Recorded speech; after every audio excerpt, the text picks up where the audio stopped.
उलिल अम्र से मुराद कौन है? बाज़ मुसलमानों ने कहा इस आयत की तफसीर में उलिल अम्र से मुराद हर हाकिम है, दुनिया में जो भी हाकिम और आमिर है उसको उलिल अम्र कहा जाता है। अब उलिल अम्र का लुग़वी माना क्या है? उसका एक माना हो सकता है कि औला बितसर्रुफ है, दूसरा माना हो सकता है कि साहिब अम्र है, तीसरा माना जो बड़ा सकील लगता है हमें वो ये है कि मालिकुल अम्र है, ये भी किया जा सकता है और लुगत की किताबों में ये बयान हुआ है। और फिर उलिल अम्र के बारे में कहा गया कि हर हाकिम, हर बादशाह आपके लिए उलिल अम्र है, यानी आपके लिए जरूरी है कि आप उसकी इताअत करें, उसके हुक्म को माने, हुक्म को तस्लीम करें, यानी उसकी हुकूमत को तस्लीम करना है। उसमें फर्क नहीं किया गया कि वो मुसलमान हो, गैर मुसलमान हो, काफिर हो, जालिम हो या आदिल हो। मुतलक कहा गया है, मर्द हो औरत हो, कहा गया है कि उसकी इताअत अल्लाह यानी उलिल अम्र की इताअत से मुराद ये है। दूसरा फिरका आया, उन्होंने कहा नहीं, उलिल अम्र से मुराद उलमाए इस्लाम है।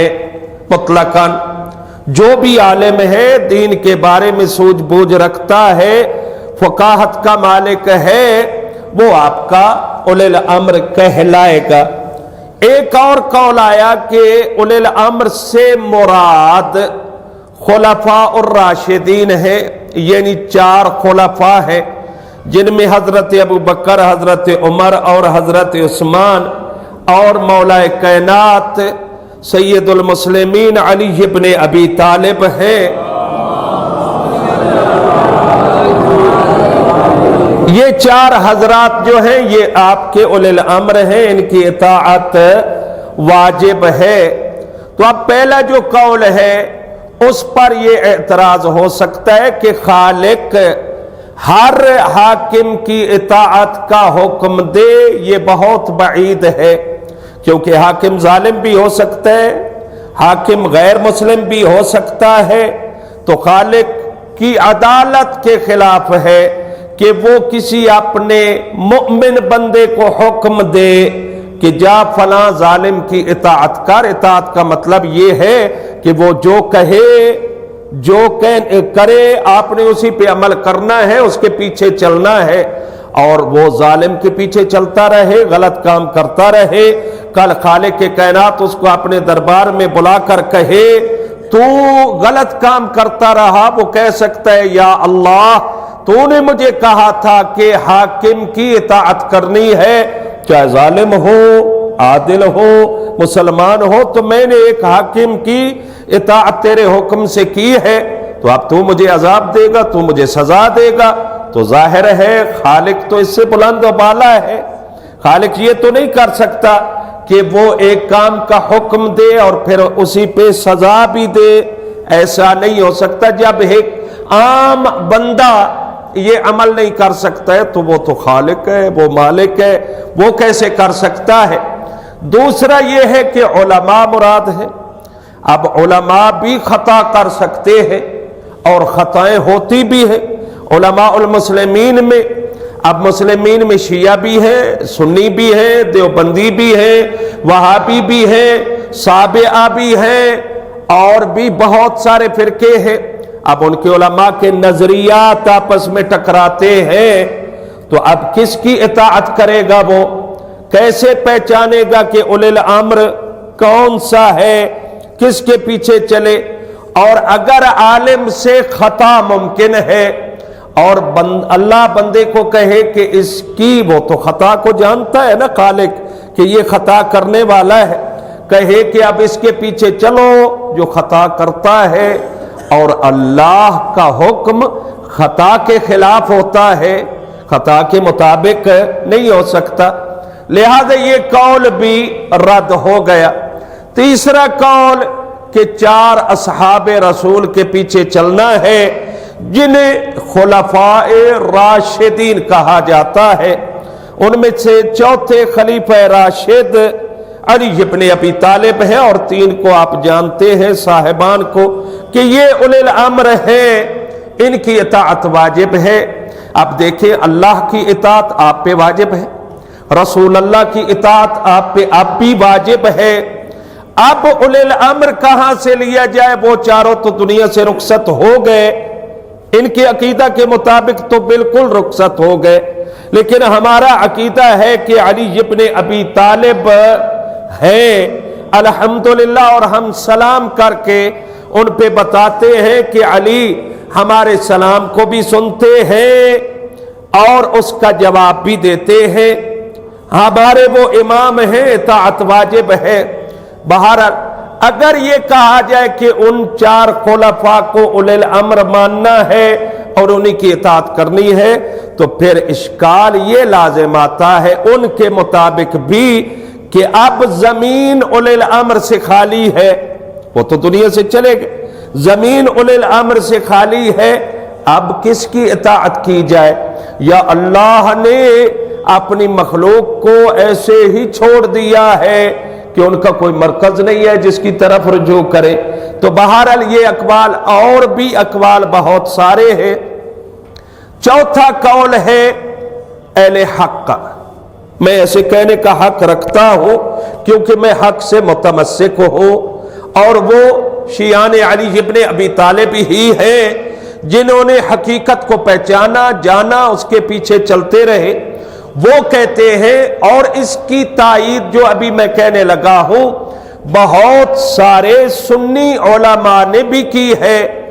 अल-हमदानी अश-शाफ़िई अपनी किताब मवद्दतुल कुर्बा में ये जिक्र करते हैं, और कंदूजी ने भी, हनफी ने भी इसको यनाबी उल मवद्दत में जिक्र किया है, अल मवद्दतुल आशिरा के उन्वान से। इसी आयत के ज़ैल में वो कहता है कि उलिल अम्र वो हैं जिनके बारे में मोहम्मद मुस्तफ़ा ने फरमाया था। कहते हैं कि एक सहाबी कहता है, मेरे वालिद पैगंबर की खिदमत में बैठे थे तो पैगंबर ने फरमाया मेरे बाद 12 खलीफा होंगे, 12 खलीफा होंगे। और पैगंबर खामोश हुए, यानी आहिस्ता बोलना शुरू किया। वो कहता है, मैंने वालिद से पूछा आगे कुछ फरमाया है या नहीं, तो मेरे वालिद ने मुझे बयान किया कि फरमाया है मेरे बाद 12 खलीफे होंगे, कुल्लुहुम मिन कुरैश, वो सब कुरैश से होंगे, व मिन नस्ली, और मेरी नस्ल मुबारक से होंगे। वो 12 खलीफे फिर अस्मा भी, और फिर साथ ये भी जुमला है हुम मासूमून, वो 12 के 12 मासूम होंगे। अब जितने नजरियात मैंने आपकी खिदमत में अर्ज किए हैं उसमें किसी मुसलमान ने यह दावा नहीं किया कि खुलफाए राशिदीन मासूम है, नहीं कहते। इस्मत का दावा हम करते हैं कि हमारे आइम्मा मासूम है, मासूम अनिल खता है और हुज्जतुल्लाह है। तवज्जो फरमा रहे, तो इस रिवायत में कि वो सारे के सारे मासूम हैं, और कंदूजी हनफी ने इसकी तायीद फरमाई है कि ये रिवायत ठीक है कि पैगंबर ने फरमाया मेरे बाद खलीफे होंगे। इसी आयत की तफसीर में फखरुद्दीन राजी ने भी जिक्र किया है, कहा कि उलिल अम्र से मुराद पैगंबर के 12 खलीफे हैं, और उनका मासूम न होना ये बहुत बईद लगता है। उलिल अम्र अल्लाह एक की इताअत का हुक्म दे और वो मासूम न हो, ये बहुत बईद लगता है। लेकिन बहरहाल है तो दूसरी तरफ का, यही जाकर रुक जाता है।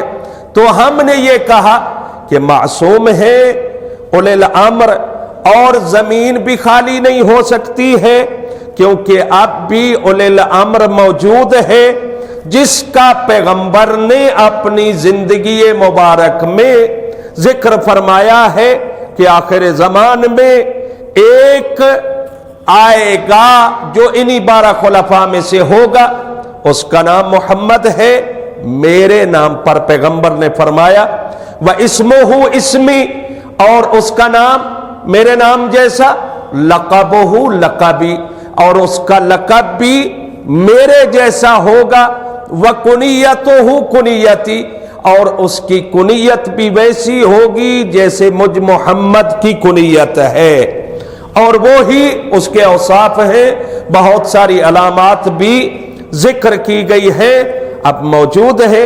اور یہ آپ کو مبارک ہو عقیدہ کہ صحیح معنوں میں آپ نے اولی الامر کو پہچانا ہے اور اس کی اطاعت کرتے ہیں۔ اب اولی الامر کے مصادی کون سے ہیں؟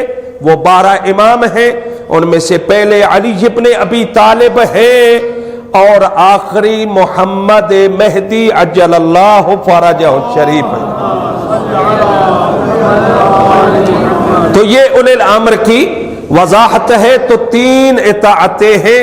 پہلی اطاعت مطلقہ ہے جو اطاعت بالذات ہے، دوسری اطاعت رسول اللہ کی ہے، اطاعت بالغیر ہے، تیسری اطاعت اولی الامر ہے جس کا ہمیں حکم دیا گیا ہے۔ آیت اور بہت سارے مطالب کو بیان کرتی ہے، آگے ہے، انشاءاللہ موقع ملا تو آپ کی خدمت میں بیان کیے جائیں گے۔ دعا ہے خالق کائنات ہم سب کو اولی الامر کے دامن سے متمسک ہونے کی توفیق عطا فرمائے۔ آپ سب سے التماس ہے اپنے اپنے مرحومین کے لیے، بالاخص سید حیدر فیاض علی کے والدین، اور ابھی پتہ چلا ہے ان کے بھائی کی وفات ہوئی ہے۔